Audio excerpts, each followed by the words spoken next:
গরমে তো সবারই নাজেহাল অবস্থা। এই গরমে ঠিক দুপুরে যদি কাঁচা আমের টক মিষ্টি ঝালের এক গ্লাস ঠান্ডা শরবত খাওয়া যায় তাহলে তো কোনো কথাই নেই, ভিতর থেকে একটা রিফ্রেশ ফিল করবেন। কাঁচা আমের এই শরবতটি আমি খুবই অল্প সময় বানিয়ে নিয়েছি, আপনারা অবশ্যই একবার হলেও বাড়িতে ট্রাই করে দেখতে পারেন।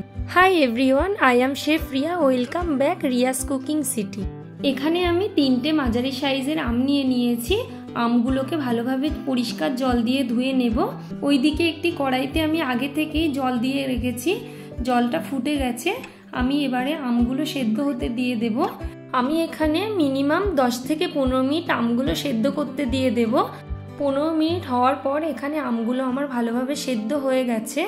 আমি এবারে আমগুলো একে একে তুলে নেব। এরপর আমগুলো ভালোভাবে ঠান্ডা হয়ে গেলে আমি খোসাগুলো ছাড়িয়ে নেব। আমার এখানে খোসা সমেত আমগুলো সেদ্ধ করতে সুবিধা মনে হয়েছে, কিন্তু আপনাদের খোসা ছাড়িয়ে যদি মনে করেন সেদ্ধ করতে দেবেন ওতে কোনো অসুবিধা নেই, আপনারা খোসা ছাড়িয়ে সেদ্ধ করতে দিতে পারেন। এরপর আমের ভিতরের বীজগুলো আমি ছাড়িয়ে নেব। একটি ব্লেন্ডার জাগে আমি ছাড়িয়ে রাখা আমগুলো দিয়ে নেব। আর অ্যাড করব 1 কাপ পরিমাণ ধনিয়া পাতা কুচি। এরপর অ্যাড করে নেব 10 থেকে 15টি পুদিনা পাতা, দেব একটি কাঁচা লঙ্কা কুচি, তারপরে দিয়ে দেব 4 থেকে 5 চামচ চিনি। আপনারা এখানে চিনির পরিমাণটা আরেকটু বেশিও দিতে পারেন। এবারে দেব স্বাদ মতো লবণ, 1/2 চামচ জিরে গুঁড়ো, আর এখানে অ্যাড করব বিট লবণ। তারপর সামান্য পরিমাণ জল অ্যাড করে আমি ব্লেন্ডার দিয়ে ভালোভাবে ব্লেন্ড করে নেব। ভালোভাবে ব্লেন্ড হয়ে গেলে এখানে আমি 3 গ্লাস মতো ঠান্ডা জল অ্যাড করেছি, সেই ভিডিওটা আমার স্কিপ হয়ে গেছে, তার জন্য সরি।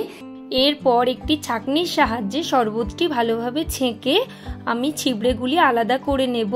এবার একটি প্লেটে আমি 2 চামচ গুঁড়ো লঙ্কা এবং 2 চামচ লবণ ভালোভাবে মিশিয়ে নেব এবং যে গ্লাসটিতে আমি শরবত পরিবেশন করব ওই গ্লাস দুটির কিনারাগুলো ভালোভাবে লেবুর রস মাখিয়ে নিয়ে মিশ্রণটি ভালোভাবে দিয়ে নেব।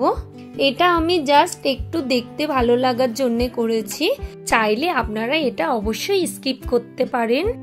দেখুন আমার গ্লাসটি দেখতে কত লোভনীয় হয়েছে। রেডি আজকের আমার টক ঝাল মিষ্টি কাঁচা আমের শরবত।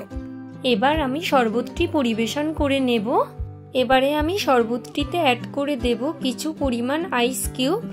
আজকের এই কাঁচা আমের শরবতের রেসিপিটা যদি তোমাদের ভালো লেগে থাকে অবশ্যই লাইক করে একটি কমেন্ট করে দিও, আর চ্যানেলটিকে সাবস্ক্রাইব করে আমার পাশে থেকো, আর বেল আইকনটি ক্লিক করে রাখতে একদমই ভুলবে না, যাতে আমি ভিডিওটা ছাড়লে সঙ্গে সঙ্গে নোটিফিকেশনটা তোমাদের ফোনে পৌঁছে যায়।